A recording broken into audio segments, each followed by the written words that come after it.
The Bible gives them no names, no stories, no voices, no graves. Just one sentence, and then a flood that erased everything. The sons of God saw that the daughters of men were beautiful, and they took them as wives, whomever they chose. Whomever they chose. Think about the weight of that word, chose. In the original Hebrew context, this wasn't a romance, this wasn't a courtship, this was a claim. These women were the most erased figures in all of history. We talk about the giants, we talk about Noah, we talk about the ark. But today, for the first time on this channel, we are going to look into the eyes of the mothers. Who were they? What did they see when the sky opened? And what kind of nightmare were they forced to carry in their wombs? The world before the flood was not primitive. Don't picture mud huts and grunting cavemen. By Genesis chapter 4, humanity already had functioning cities. We had music, we had complex metalworking, we had agriculture. But according to the ancient Book of Enoch, a text found among the Dead Sea Scrolls and quoted directly in the New Testament Book of Jude, humanity was experiencing a technological explosion that was fundamentally illegal. It was a black market technology. The Watchers, the Bene Ha-Elohim, didn't just show up to admire human women. They came with a curriculum of rebellion. They brought gifts that were actually curses. Azazel taught men the art of metallurgy, but not for farming. He taught them how to strike iron and turn it into swords, knives, and shields. He transformed personal disputes into organized warfare. Before this, murder was a personal tragedy. Think of Cain and Abel. After the Watchers, murder became a science. But look closely at what they gave the women. They taught them the art of the antimony, the use of makeup, the tinting of the eyelids, the wearing of precious stones, and the knowledge of roots and enchantments. Pause and think about that. Why is the first mention of cosmetics and jewelry linked to a fallen angelic rebellion? The ancient texts imply that the daughters of men were being curated. They were being groomed with supernatural knowledge to make them compatible or attractive to spiritual entities. It was a grooming of the entire human race. The women weren't just victims, they were the targets of a calculated spiritual entrapment. They were being prepared for a crossing of the species barrier that would change their lives and the world forever. To understand the scale of this, we have to look at the geography. Mount Hermon, a massive peak on the border of modern-day Syria and Lebanon. The name Hermon itself comes from the Hebrew root haram, meaning a curse or something devoted to destruction. This is where the 200 Watchers descended. Their leader, Semyaza, was not a confident rebel. He was terrified of the consequences. He told his fellow angels, "I fear you will not indeed agree to do this deed, and I alone shall have to pay the penalty of a great sin." But they swore an oath together. They bound themselves by mutual immunications. They knew that what they were about to do, the mingling of spiritual essence with human flesh, would trigger a reaction from the Creator. But they did it anyway. They descended into the cities of men. They walked among the people, and they began to choose.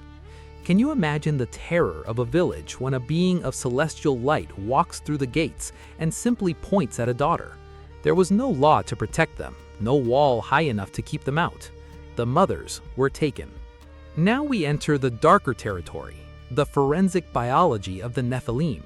When these beings took the women, they weren't just having children, they were mingling their seed with the human genome. This was the first instance of genetic engineering in human history. Imagine being a human mother in a time of peace, suddenly finding yourself pregnant with something that grows at 4 times the rate of a human child. The Book of Jasher, an ancient text mentioned twice in the Bible, goes into terrifying detail. It says that the sons of the earth began to mix the seeds of one animal with another to provoke the Lord. The Nephilim weren't just tall men, they were biological anomalies. Their skeletal structures were dense, their hunger was infinite. Their nature was inherently violent because they were never meant to exist. They were orphans of the cosmos, half spirit, half flesh, with no soul designed for the earth. As they grew, they exhausted the food supply of the earth. When the grain was gone, they turned on the animals. When the animals were gone, they turned on the humans. Can you imagine the psychological trauma of those mothers, nurturing a child that would eventually view you and your entire family as prey? This was the corruption of all flesh that the Bible speaks of. It wasn't just sin in the modern sense, it was a civilization-wide biological nightmare. The mothers were the first to be devoured by the very things they birthed. So why does the modern church struggle with this? Because the truth is too messy for a comfortable Sunday school lesson. The Sethite theory claims the sons of God were just righteous men from the line of Seth, and the daughters of men were just the wicked descendants of Cain. But if that's true, why does the Bible use the term Bene Ha-Elohim?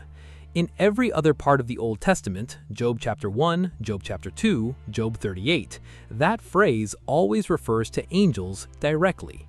And more importantly, since when does a righteous man marrying a wicked woman result in a 10-foot-tall giant? The math doesn't add up. Then there is the despot theory, that these were just divine kings who claimed they were gods.